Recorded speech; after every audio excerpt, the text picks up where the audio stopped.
अस्सलाम वालेकुम। आप सबका वेलकम करती हूँ मैं जन्नाती फाइल्स के चैनल पर। यहाँ हम बहुत सारी हॉरर स्टोरीज़ का जिक्र करते हैं। आज की जो हमारी कहानी है वो काफ़ी इंटरेस्टिंग है क्योंकि काफ़ी ट्रेंडिंग टॉपिक पर इसका मौजू है। आप गेस कर सकते हैं इसका मौजू है, हमारा आज की जो कहानी है उसका मौजू है लाबूबू डॉल्स। अब काफ़ी इंटरेस्टिंग कहानी है, कहानी का करते हैं हम आगाज़।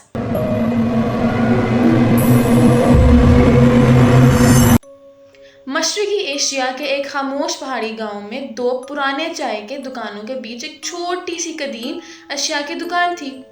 ये दुकान शाज़ व नादिर कुल थी और जो चीज़ें इसमें रखी थीं वो अक्सर अजीब, गैर मामूली और डरावनी हुआ करती थीं।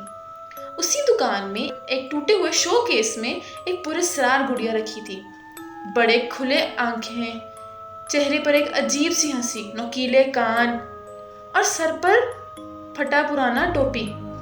ये थी लाबूबू डॉल और ये फरोख्त के लिए नहीं थी। लीना एक 22 साल आर्ट स्टूडेंट तख्लीकी ख्यालात की तलाश में इस गांव में आई थी। जब उसने कदीम दुकान को देखा तो अंदर चली गई। उसकी नज़र जैसे ही लाबूबू डॉल पर पड़ी उसे ऐसे लगा जैसे उसको कोई खींच रहा हो। बूढ़ा दुकानदार घूरते हुए बोला, ये नहीं बेचता, ये मुसीबत लाती है। लीना ने इसे किस्से कहानी समझा और जिद करके डॉल खरीद ली। दुकानदार ने हाथ कांपते हुए एक आखिरी बात कही, इसे तन्हा मत छोड़ना। शहर वापस आकर लीना ने लाबूबू डॉल को अपने बेड के पास वाली शेल्फ पर रख दिया, मगर रात को एक अजीब खुरचने की आवाज़ से उसकी आंख खुल गई। शेल्फ खाली थी। सुबह जब लीना उठी तो लाबूबू डॉल उसके डेस्क पर पड़ी थी, उसके आर्ट वर्क को घूरती हुई। लीना ने हंसते हुए सोचा शायद वो भूल गई होगी, लेकिन ये सिलसिला हर रात होने लगा और अब आवाज़ों के साथ सरगोशियाँ भी शामिल हो गई, ऐसी जुबान में जो पहचान ना पाई। लीना की हालत बिगड़ने लगी। रंग जर्द, आंखों के गिर्द स्याह हल्के, हाथ कांपते रहते। उसके दोस्त से देखकर परेशान हो गए, खासतौर पर जब उन्होंने डॉल देखी। ये हरकत तो नहीं कर रही? एक दोस्त ने डरते हुए पूछा। फिर अजीबोगरीब वाक़यात होने लगे। उसकी पेंटिंग्स पर खून जैसे निशानात और खराशें होती थी। डॉल हर सुबह नई जगह पर होती, आईने में से अपनी ही मुस्कुराती हुई झलक दिखाई देती, जबकि वो खुद ना हंस रही होती थी। एक रात लीना ने सुना जैसे नंगे पैर कमरे में दौड़ रहे हों। जब उसने रोशनी ऑन की तो लाबूबू डॉल गायब थी। सोफे के पास टीवी खुद ब खुद ऑन हो गया, सिर्फ ची ची करती हुई स्क्रीन, और उसमें से एक अजीब मक्कार हंसी सुनाई दी। लीना, मुझे अकेला क्यों छोड़ा? लीना ने डॉल को कूड़ेदान में फेंक दिया, मगर सुबह वो वापस बेड पर थी। बेबस होकर लीना वापस गांव गई और दुकानदार से सामना किया। दुकानदार का रंग फक हो गया। उसे तुम्हें चुन लिया है। ये गुड़िया काले जादू से बनाई गई थी।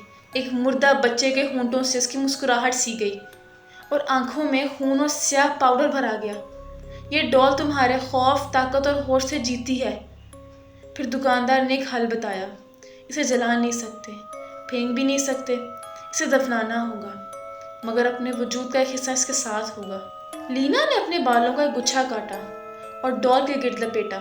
वो एक पुराने सुनसान कब्रिस्तान गई और गुड़िया को दफनाने के लिए गड्ढा खोदा। जैसे ही उसने मिट्टी डालनी शुरू की, हवा तेज हो गई, तरफ झुकने लगे और जमीन से चीखें सुनाई देने लगी। डॉल ने आखिरी बार सर उठाया और बोली, तुम मुझे याद करोगी। वो जमीन में दफन हो गई। लीना भाग गई। लीना ने शहर छोड़ दिया, एक नया घर, एक नई जिंदगी। महीने गुजरे और वो दोबारा नॉर्मल होने लगी।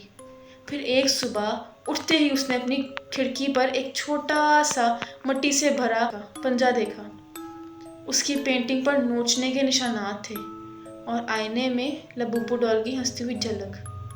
लाबूबू कभी नहीं जाती, वो बस छुप जाती है और इंतज़ार करती है।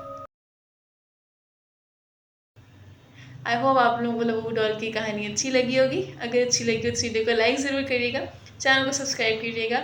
मिलते हैं आपसे अगली कहानी में, तब तक के लिए मुझे इजाज़त। अल्लाह हाफिज़।